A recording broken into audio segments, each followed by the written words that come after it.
Right now joining us from Rome is Ray Stevenson. Ray, good morning. Good morning, sir. I'm a huge fan of Rome. What are you just are you relaxing in Rome right now? Are you working in Rome? What are you doing in Rome? Actually, my partner, who I met while we were filming the Rome series, we're having our second child, and she's here for the birth, basically. Well, we're here. Excellent. I loved Rome. I traveled over Italy summer before last, and Rome was my favorite of all the places. Just remarkable. The history. It's a great place. It's a great place. Crazy. Well, tell me a little bit about Kill the Irishman here. This is the new movie we're talking about, and it's a biopic about Danny Green, and you play Danny Green. Absolutely, yeah, and it's a true story about this Irish-American character who grew up in Cleveland in the 50s and 60s and 70s, and basically, you know, he was no saint. He was a mobster and a villain, but he turned Cleveland into the bomb capital of the U.S. and took on the Italian mafia stronghold. Basically, he went to war, went to a turf war with the Italians.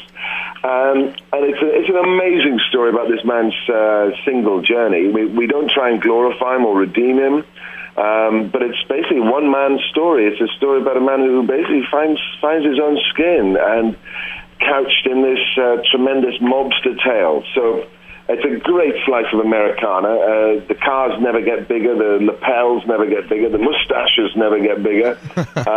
And these characters, these the mobsters of the day, these are larger than life. So we have an amazing cast as well. Yeah, that's what I was just going to point out too. I mean, you got Vincent D'Onofrio, Val Kilmer, Christopher Walken. I mean, those are some great people to be on screen with. We got some great people, and they're all spiky lead actors. So which is great, because the villains of the day were the sort of movie stars of their day. You know, they had an amazing sort of presence, what have you, and these characters bring such a vitality to the screen.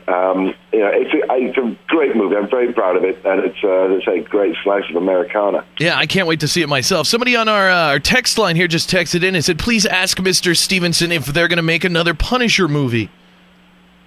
Oh my word! I hope so. I hope so. Whether it's me or not, I really think that Frank Castle has so many places to go. I would love to do it myself. Of course, I think it's after having got inside his skin and what have you. I think there's so many stories and so many great ways and great things we can do with him.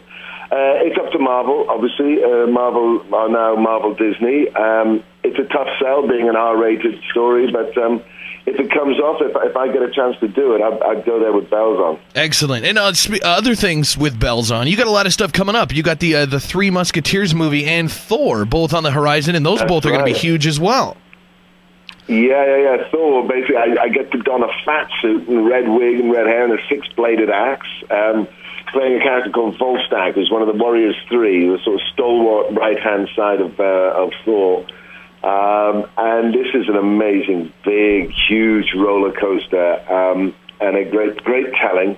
Again, a great cast: Anthony Hopkins, Rennie Russo, Natalie Portman, Stellan Skarsgård, Chris Helms. It's just going to be very exciting to see this come to the screen. Is it? What do you prefer, or are they just completely different? Doing a movie like Thor, where you get to be, it's kind of superhero, over the top, just like epic, or a movie like Kill the Irishman, where you're playing an actual man? I mean, you obviously have to be more realistic because you're a guy.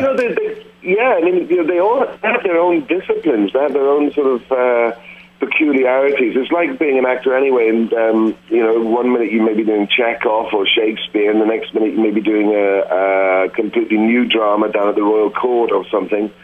There's no one better. It's just like it's a great joy to go to work with actors on a project. You basically try and get the best, because a lot of the times you're doing jobs which you're not necessarily the demographic for. You're not the target audience for necessarily your own work, and therefore you have to work at making sure that the story is told for its audience. So it's all just part and parcel of it. There's no real preference. Yeah, it sounds like everything you're doing is going to be awesome. Anything else on the horizon? Are you working on anything right now, other than, I guess, having a baby? I think I may be off to Canada soon, again for a complete detachment. It's a very interesting movie called Single Shot, a very sort of dark psychological piece. which, as I say, shooting out of Vancouver. I can't really say a lot about it. We're just starting now to get into the scripts. We start shooting. I'll be across in LA actually for the premiere of Thor, May 2nd. I think it comes out. That comes out May 6th, and so shortly after that, I'll be sort of up to Canada. There you go. That's a lot. Yeah, very interesting. Yeah, that's plenty for you there, Ray. We'll check you out, of course, in Thor when it comes out, in the Three Musketeers, but coming out very soon all over the country. It's in limited release this weekend here. You can check it out certain places. Kill the Irishman. Keep it on your radar and definitely check it out. Ray Stevenson, congratulations on the family stuff going on in Rome, and congratulations on the success. And have a great morning, man. Thank you. All right, bye-bye. Thanks very much. Appreciate it. The Big J Show. Weekday mornings from 6 till 10. On Billings' #1 hit music station, Hot 101.9.